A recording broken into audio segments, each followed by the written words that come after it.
between pages and places. Today we're going to talk about all my fall book recommendations.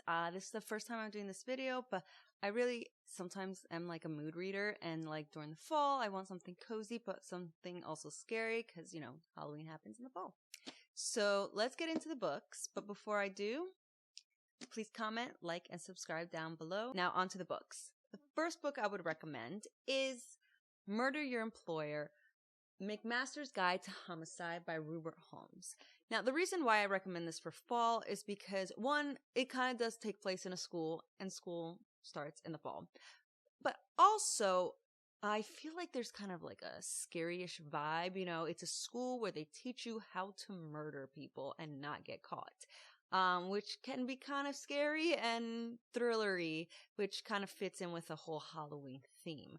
Now, in this book, we have the main character. I believe his name is Cliff Everson, and he is determined to murder his boss, hence the title. But he doesn't succeed in the beginning, so instead he ends up going to a school that will teach him all the tricks and tips kind of to murder someone without getting caught. And then their thesis is that they have to accomplish their goal. They have to murder their intended target, because it's not always about like just murdering your employer. It's really anyone. So the school is about how to commit homicide without getting caught. So yeah, you kind of just go through his trials and tribulations in the school, trying to adapt, trying to learn, trying to figure out what he wants to do. I found this book very interesting when I read it, but I did really like it. I probably would try reading his other books to see what kind of writer he is and what his style is and how his other books are, but this one is definitely a recommendation from me for sure. My next recommendation for fall is Ninth House by Leigh Bardugo. I chose this book because, again, it takes place in an academy, and that's when school starts, but it also involves magic and secret societies, and that's very Halloween-like, very Halloween Town related, if you've ever seen those movies. And her next book, the sequel, is also very like magic-filled, school-filled, and so it's a really interesting book to read during the fall.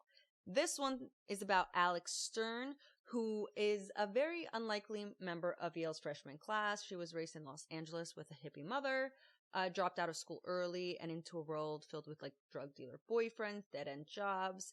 And she was actually the sole survivor of very horrific unsolved multiple homicide. So some might say she kind of threw her life away, but then she ends up in New Haven in Yale and part of like the secret societies in Yale. So you kind of see how she adapts, how she gets used to all the magic involved in these secret societies, and what happens in the school as secret societies are in play and not all the students know.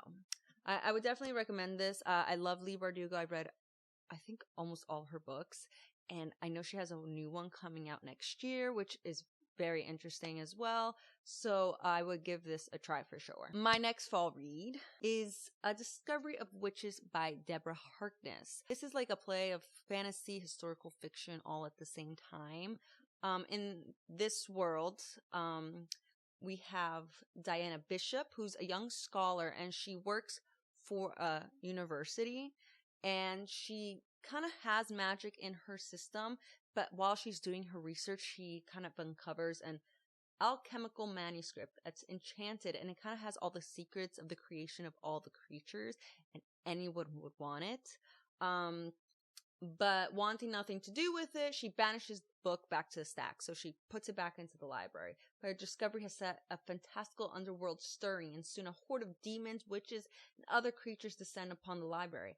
Among them is Matthew Claremont, who's actually a vampire, who has an interest in the book, because obviously he wants to know how vampires came to be, but then he has kind of an interest in Diana, and this has like romance and history, and I really like this series, and I remember reading it in high school, and I actually bought it again because I have one of her other books that kind of stems from this world, and I really enjoyed it. And I know some people may not like it just because I guess they feel like the romance overshadows some of the history later in the novels, but I think the history is still such a big part of it. And there's actually a TV show based off these books that I would love to watch. And, you know, with the magic, witches, vampires, it kind of fits into the whole fall Halloween theme. So I would definitely recommend this one if you like history, witches, vampires, all rolled up into one. My next one is not magical in any sense, but it's very thriller, which kind of fits the whole scary fall vibe. So I decided to recommend It Girl by Ruth Ware. This is the first Ruth Ware book I read, and I already have like 2 more in my wrapped up stacks. In this book, we have April and Hannah, and they meet in Oxford, and they become quick friends with like this whole other group. But then April ends up murdered, and someone does get arrested for the murder. But then years and years later, that person like dies in prison, and things start popping up about, was he really the murderer? Was he not? Like what really happened that night that ended April's life. And you know, it's a thriller, it's a mystery. Ruth Ware is really good at like making you think you know who did it, but then not. I could really tell just based on reading one book. Like, she did such a good job in making me think I knew exactly how it was going to end, and then I didn't even see it coming. So if you like thrillers with a twist, I definitely recommend Ruth Ware and The It Girl for your fall read. My next book that I recommend for the season of fall is Wayward by Amelia Hart. I really like this one because it's 3 perspectives all intertwined into one. It's like one family and multiple different kind of generations of that family, and it focuses on women. So you have 3 women. From 2019, you have Kate, who flees London to the Wayward cottage, inherited from her great aunt that she barely remembers. And then you have 1619, Altha, who is awaiting trial for the murder of a local farmer who was stampeded to death by his herd. And then you have 1942, as World War II rages, Violet is trapped in her family's grand crumbling estate. Straitjacketed by societal conventions, she longs for the robust education her brother receives, and for her mother, long deceased, who was rumored to have gone and mad before her death. So it's just kind of like 3 different women trying to branch free from their shackles from different time periods, but they're all related to each other. I really liked the generational aspect of it, but I also like that it was about like strong women. But obviously, like, there's some magic in there because one of them is like on trial for technically actually witchcraft. So, maybe there is magic in their blood or something, but I definitely recommend this one. It was such a quick read. It was still kind of cozy while reading it because, you know, you wanted to root for these women and you wanted a happy ending for them all. So I definitely recommend this one for one of your fall reads this year. Another book that I suggest for fall, and this is primarily because Halloween is in the fall, is How to Sell a Haunted House by Grady Hendrix. This was bizarre, but also terrifying. This is about 2 siblings whose parents pass away. And one of the siblings, you know, she doesn't want to come back home. She kind of left away to be her own person and away from her family. But then there's also her brother who stayed in town, never could hold down a job. And she's just hoping to like sell the house and be gone. But it turns out there's something up with his house, and it's going to take way more than just getting paint on the walls to sell it, because no one's going to buy, like I said, a haunted house, hence the title. It was really creepy, and I wouldn't entirely recommend reading this at night because of how creepy it is. Like, I just wasn't expecting it to be so terrifying. And like the comments I heard on Facebook about this book where it's like, this is the most terrifying thing I've read. I can't sleep. I was like, I am ready for this. But it was definitely super creepy. I already like bought almost all of his other books because this was so good that I wanted to read the rest of the books he's written. Like I need to know his other stories. This definitely has like a 80s horror vibe, if making any sense. You know, it's kind of like, it gives me Halloween vibes, like Halloween the movie, not Halloween the holiday vibes. Where like I can sense that music in the background from Michael Myers playing, like as I'm reading this book.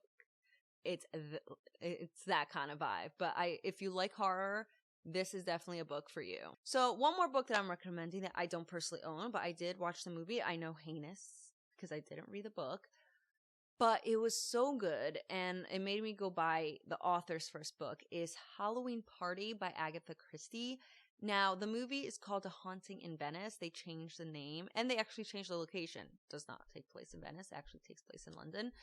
But Agatha Christie is very good for her thrillers.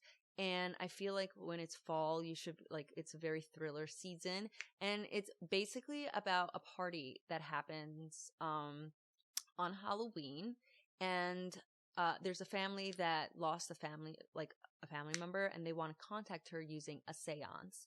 And the head detective, Henry, is super famous for solving crimes, so he gets kind of forced to go by a friend, and he needs to determine if like all these creepy things happening at the party are really actually happening and not just some like ruse.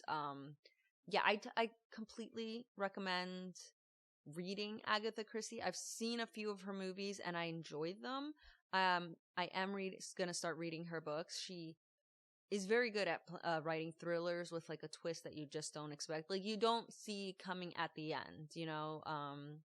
Like you don't know what could possibly be how things are happening until the detective describes it to you, and then you're like, oh, that makes sense. So if you're one of those, like if you like those kind of books, I suggest reading Agatha Christie's books for sure. Well, I hope you liked this list. I had so much fun making it and looking through my bookshelves for some fall recommendations. Please like, subscribe, and comment down below, and I'll see you with another video soon. Bye!